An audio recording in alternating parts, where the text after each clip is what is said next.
Hi, I'm Sarah Benwell, the editor of InsuranceInvestor.com. I'm here with Michael Eakins, Chief Investment Officer of the Phoenix Group. Michael's speaking at our Insurance Asset Management Conference later in the year about ESG, so I thought I'd catch up with him now just to get a little flavour of what he's going to be talking about. Good afternoon, Michael. Hey Sarah, how are you? Hey, good, thank you. So my first question is, how important is ESG to insurance investors, and is it likely to become more so?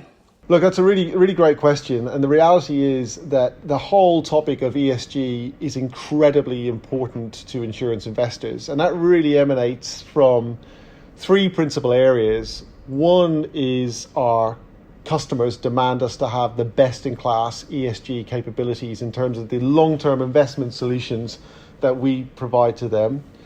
Second is our shareholders. So as a PLC, our shareholders want to know that as an organization, we are conforming to the requirements that we have set ourselves in terms of ESG. And that's very, very important from a shareholder perspective. So two of our key stakeholders really have ESG, at the heart of their focus areas. And the third element is really, from a regulatory perspective, it's very clear that the regulators are understandably and rightly increasing the focus of financial services firms, particularly those that invest over the long term, to invest in an ESG optimal way. And, I'd call out just, one or two particular areas there. But if you look at the whole sort of, the whole dialogue that from the Bank of England and from the PRA on climate change and, part of the legacy that Mark Carney left when he left the Bank of England on climate change, it's incredibly important today. And on a going forward basis, in terms of the second part of your question, I think it's just going to become increasingly more important and more centrally focused for insurance companies as they think about their investments. And that is because as society ages and as younger generations come through and they start to save in meaningful ways for their various life events, including retirement, that increased level of focus on ESG and sustainability really does increase. Of course, thank you. Okay, so given how important it is and the fact that it's likely to become more so, what strategies should insurance investors be thinking about when it comes to actually embedding ESG in their portfolios? Yeah, look, that's another great question, because it's all well and good understanding the various regulatory requirements from shareholders and policyholders, but actually how do you embed those requirements and objectives into the investment decision-making process?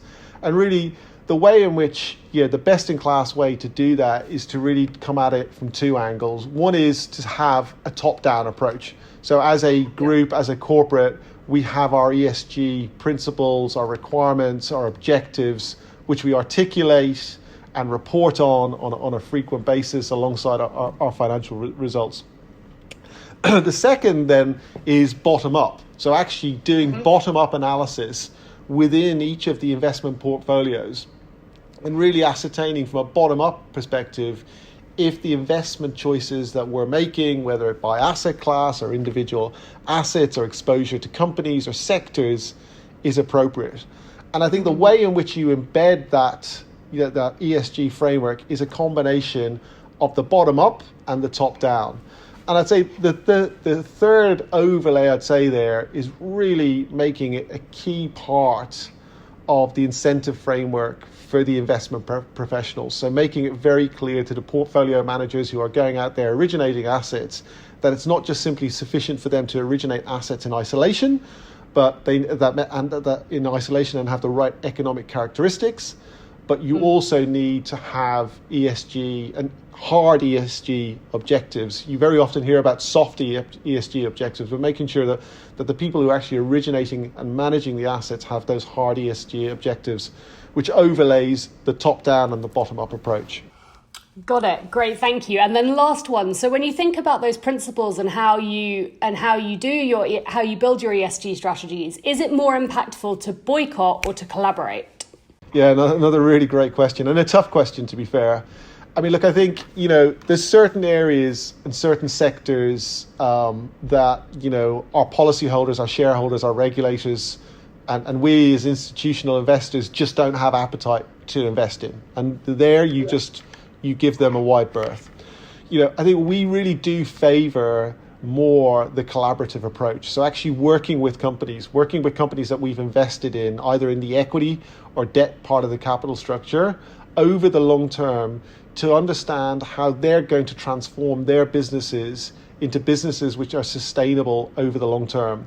And again, that's everyone's interest is aligned in that objective, because when we lend to a company over the long term in terms of lending into its debt part of the capital structure, if we lend for 10, 15 years, we want to know that in 10, 15 years, that company and that business model is still going to be viable and sustainable, that it will be there to pay the interest that it owes us and give us our money back at the end of the term.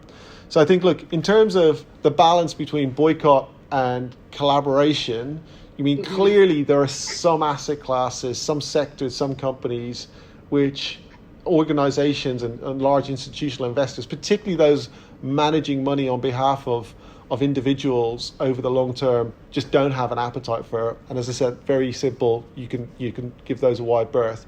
But the real value add from long-term investors is to work with companies whom we invest in, to collaborate and really articulate the demands of our customers, our shareholders and our regulators, so that their business practices become more sustainable over the long term.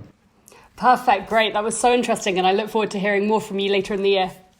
Likewise, thank you, Sarah.